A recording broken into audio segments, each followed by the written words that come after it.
आप सबका अभिवादन करता हूं और 78वें स्वतंत्रता दिवस की आप सबको बधाई देना चाहता हूं।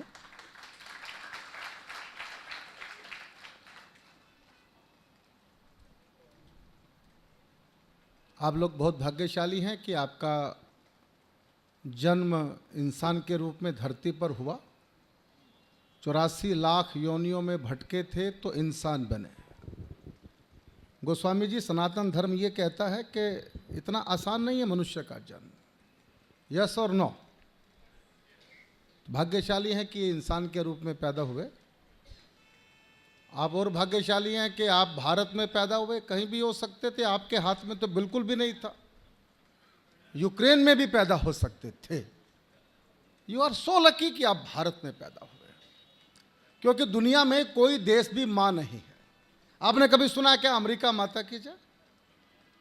आपने कभी सुना क्या जापान चाचा की जय? आपने कभी सुना क्या पाकिस्तान अंकल की जय? संभव नहीं। सारी दुनिया बोलती है भारत माता की जय। तो आप भाग्यशाली हैं, भारत में पैदा हुए। और भाग्यशाली हैं कि आप दिल्ली राजधानी में बैठे हैं। ये भी कोई छोटी बात नहीं है। भारत कितना बड़ा है, उसमें राजधानी में बैठे हैं। भाग्यशाली लोग हैं। और आज आप ऐसे व्यक्ति के, अनिल मित्तल जी के जो अंगदानी थे, उनके उत्सव में बैठे हैं। ये दो भाई आप देख रहे हैं, सुशील मित्तल और अनिल मित्तल। ये दोनों का राम लक्ष्मण का संबंध रहा। जब सुशील मित्तल दंडवत प्रणाम अनिल मित्तल के आगे कर रहा था, तो आज मुझे गोस्वामी तुलसीदास की जयंती है, मुझे रामायण याद आ रही थी। देखिए साहब क्या हो रहा है, भाई चला गया और लक्ष्मण दंडवत कर रहा है चरणों के। क्या बात है, वाह। मैंने अनिल मित्तल को पौधे लगाते देखा, मैंने अनिल मित्तल को संघ की शाखा में जाते हुए देखा, और मैंने अनिल मित्तल को गाय माता को चारा डालते हुए देखा। आज उस अनिल मित्तल को हम याद कर रहे हैं। मैं चाहूंगा एक बार उनकी स्मृति में सब तालियां बजाए। तो क्या बात है, वाह।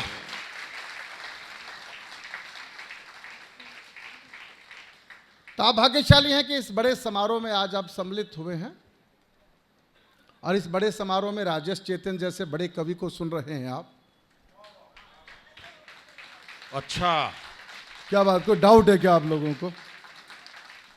शंभू जैसे बड़े कवि के बाद पढ़ना आसान नहीं है। शंभू बहुत हमारे मंचों की ऐश्वर्या राय है। उससे सुंदर कवि धरती पर आज तक पैदा नहीं हुआ। उतना अच्छा पढ़ा, आपने तालियां कम बजाई शंभू के लिए। एक बात समझ लो रोहिणी वालों, किसी के हिस्से की ताली अपने पास रखना यह भी काला धन होता है। सामने घनश्याम भाई बैठे हैं। कल जो एयर इंडेक्स कंट्रोल करते हैं दिल्ली का, NP शुक्ला जी, उनको बुला रखा था, और बड़ा भव्य कार्यक्रम था पर्यावरण का। बाद में हमको कहा 5 मिनट के लिए चेतन जी भी बोलेंगे, तो मैंने एक आइडिया दिया था। NP शुक्ला जी को बड़ा अच्छा लगा, बड़े सुझाव दे रहे थे, ये बंद कर दो, फलाना बंद कर दो। मैंने कहा एक काम करो जी, एक कानून बना दो देश के अंदर। बोले क्या कानून बनाए? मैंने कानून बनाओ, जो आदमी 5-7 पेड़ लगा के भारत सरकार पे सबूत दे के सर्टिफिकेट लेगा, उसका अंतिम संस्कार ही लकड़ियों में किया जाए, और बाकी सबका CNG में। तो घनश्याम जी, मैंने कल यही बोला था ना। और मैंने कहा जिस दिन आपने कानून बना दिया, लोग धरती खोजेंगे पेड़ कहां लगाएं। करके देख लो कानून। PM हाउस में क्या ना, देखो अच्छे आइडिया तो मैं ही दे सकता हूं, ना तो शंभू के बस की है, ना अनिल अग्रवंशी के बस की है। अरे ये काम अनिल ने ही बता रखा है। अंग्रेजों के पराधीन थे। सीधा कविता पे आता हूं। अंग्रेजों के पराधीन थे, अपनों के अधीन हैं, यानी हम स्वतंत्र नहीं स्वाधीन हैं। वाह वाह वाह। स्वतंत्र यानी अपना तंत्र, या कह सकते हैं गांधी का रामराज। अंग्रेजी खाना, अंग्रेजी पीना, अंग्रेजी भाषा, अंग्रेजी विचार, अंग्रेजी मानसिकता, कैसे कहें कि आ गई स्वतंत्रता। क्या बात है, वाह। अंग्रेजी को छोड़ जिस दिन गूंजेगा हिंदुस्तानी मंत्र, उस दिन हम होंगे स्वतंत्र। क्या बात है, वाह वाह। राजेश भाई आप बहुत अच्छा सुनते हैं, समय बहुत कम दिया मुझे, तो मैं बस सीधा कविता पे आता हूं, जी क्योंकि तिरंगा सम्मान मिलना है मेरे दो मित्रों को, दिनेश रघुवंशी जी को, प्रवीण शुक्ल को, इन दोनों को बधाई देना चाहता हूं। बस एक कविता तिरंगा ही सुना के अपने स्थान पर बैठना चाहता हूं। जी जी सर, स्वागत है। मधु जी ने बहुत अच्छी वंदना प्रस्तुत की और अनिल जी बहुत अच्छा संचालन कर रहे हैं। मैं तो पहली बार देख रहा हूं पत्नी सामने बैठी हो और इतनी ऊंची आवाज में बात कर ले।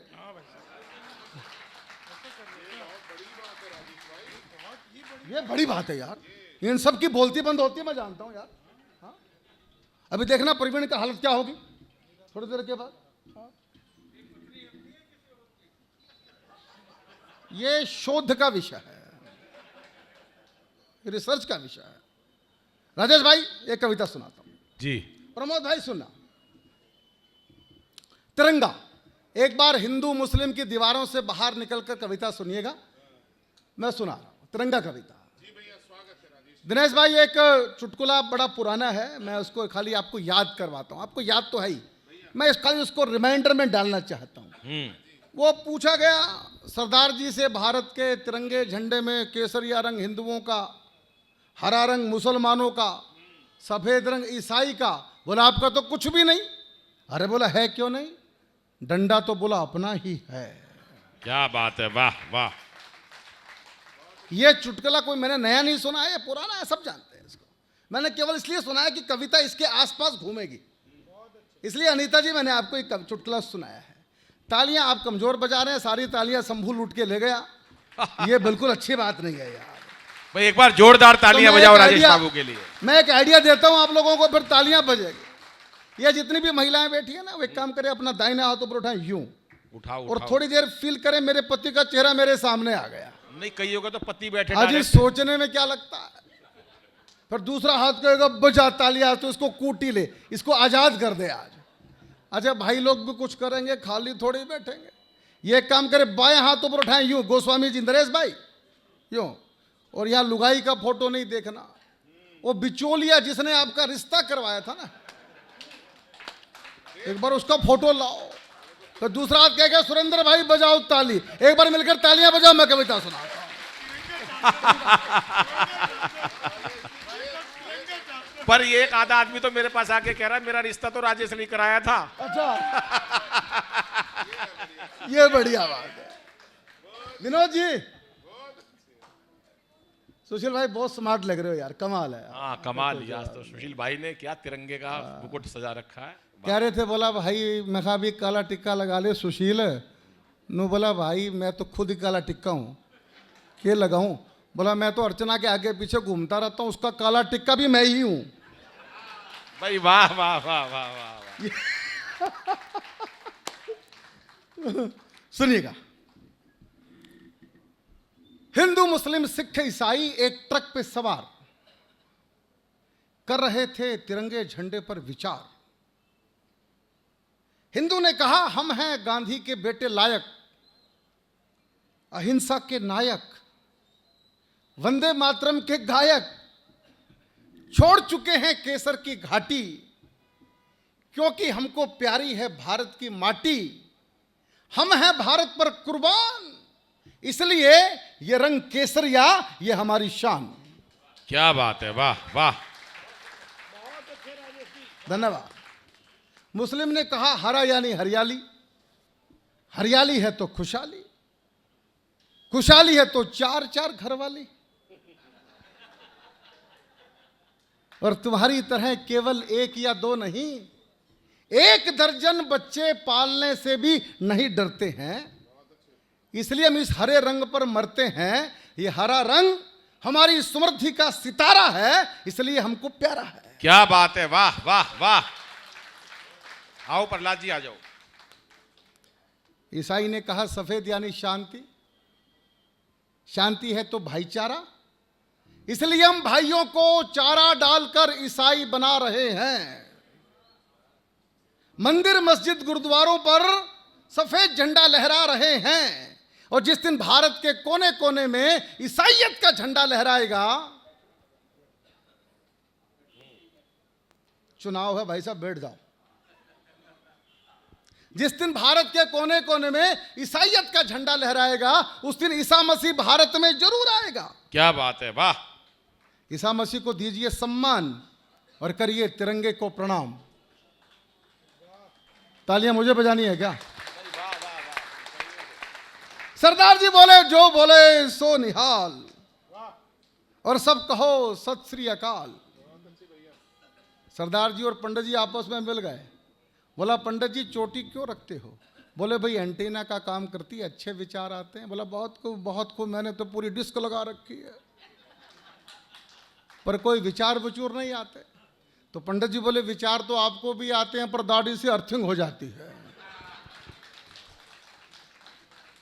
सरदारों पे बहुत सारे चुटकुले सुनाए गए, लेकिन एक बात कहना चाहता हूं, सरदार नहीं होते तो हिंदुस्तान भी नहीं होता। क्या बात है, वाह। मैंने कभी लिखा था, एक से कटाने 1.25 लाख शत्रुओं के सर, गुरु गोविंद ने बनाया पंथ खालसा। पिता और पुत्र सब देश पे शहीद हुए, नहीं रही सुख साधनों की कभी लालसा। जोरावर फतेह सिंह दीवारों में चुने गए, जग देखता रहा था क्रूरता का हादसा। चिड़ियों से बाज को लड़ा दिया था गुरुजी ने, मुगलों के सर पे जो छा गया था खालसा। क्या बात है, वाह वाह वाह। सरदार जी बोले जो बोले सो निहाल, और सब कहो सत श्री अकाल। और बताओ कि पहले मुर्गी आई थी कि अंडा? तो क्या कर लेगा तुम्हारा झंडा, जो साथ में नहीं होगा डंडा। इसलिए झंडे में डंडे की शान निराली है, और इस डंडे से ही भारत की रखवाली है। तो हम हैं भारत के चौकीदार, पंच प्यारों के अवतार, देश की रक्षा ये हमारा नारा है, इसलिए ये डंडा हमको प्यारा है। क्या बात है, वाह वाह। इन चारों की बात को सुनकर ट्रक ड्राइवर को गुस्सा आया, जोर का ब्रेक लगाया और कहा झंडा डंडा तो ठीक, अशोक का चक्का भूल गए, अपने अपने मजहब पर ही भूल गए। और मुझे तो लगता है यह अशोक का नहीं, मेरे अशोक का ट्रक दा चक्का है, और यह हम ड्राइवरों की पहचान का पक्का है। और तुम चारों भी, कविता खत्म कर रहा हूं, समापन पे जा रही है, और तुम चारों भी भारत के इस ट्रक के पहिए बन जाओ, और इस ट्रक में पंचर करने के बजाय मिलकर कदम बढ़ाओ।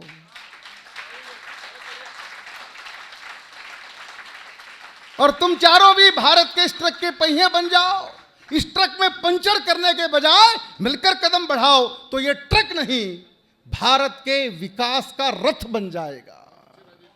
तो ये ट्रक नहीं भारत के विकास का रथ बन जाएगा, और इस पर सवार भारत भारत नहीं विश्व गुरु कहलाएगा, विश्व गुरु कहलाएगा। 60 सेकंड की अपील करके बैठता हूं। आज ये कार्यक्रम जिसको समर्पित है, देहदानी अनिल मित्तल, बस 60 सेकंड का मैसेज लेके जाइए। अब जो परिस्थिति है बांग्लादेश की, जो बात शंभू भाई ने करी, मैं एक ही बात कहता हूं, जब सब सनातन धर्म के लोग बैठे हैं, देश के लिए, धर्म के लिए, सनातन के लिए, हिंदुत्व के लिए कुछ करो। नहीं कर पाओ तो कुछ लिखो, नहीं लिख पाओ तो कुछ बोलो। सनातन के लिए ना कुछ कर पाओ, ना लिख पाओ, ना बोल पाओ, तो कम से कम इतना करो, जो कर रहे हैं, जो लिख रहे हैं, जो बोल रहे हैं, कम से कम उनकी पीठी थपथपाओ, तुम आगे बढ़ो, हम तुम्हारे साथ हैं। इतना भी नहीं कर पाओ, इतना भी नहीं कर पाओ तो बांग्लादेश चले जाओ।